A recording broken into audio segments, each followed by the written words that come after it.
ข้ากับเหล่าพระอาวุโสทั้งหลาย ได้พิจารณาและยอมรับคำขอของท่าน และตั้งกฎไว้8 ข้อ ถ้าพวกท่านยอมรับ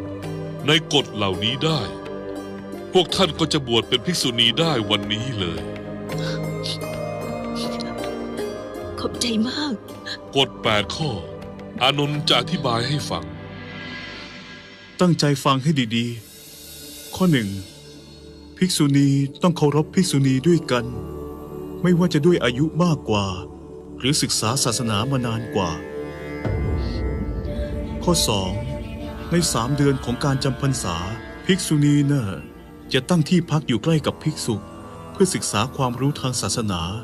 และช่วยภิกษุศึกษาการเข้าฌาน ข้อ 3. เดือนละ2 ครั้งกลุ่มของท่านต้องมีตัวแทน1 คนเชิญภิกษุ1 รูปมาตัดสินใจว่าท่านควรจะอดอาหารอย่างเคร่งครัดวันไหน ข้อ 4. หลังจากออกพรรษาแล้วภิกษุณีต้องเข้าร่วมพิธีศักดิ์สิทธิ์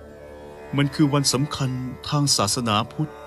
วันนี้จะมีขึ้นทุกคืนในวันพระจันทร์เต็มดวงในวันนี้ความขัดแย้งที่อาจเกิดขึ้นท่ามกลางสมาชิกในกลุ่มจะถูกแก้ไขในวันนี้ภิกษุณีจะต้องแจ้งผลการเรียนศาสนาแก่ภิกษุณีด้วยกัน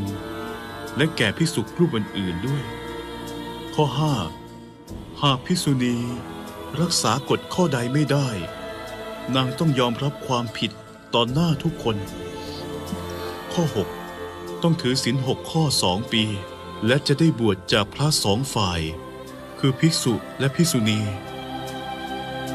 ข้อ 7. ห้ามภิกษุณีแสดงความเห็นหรือพูดจาว่าร้ายภิกษุ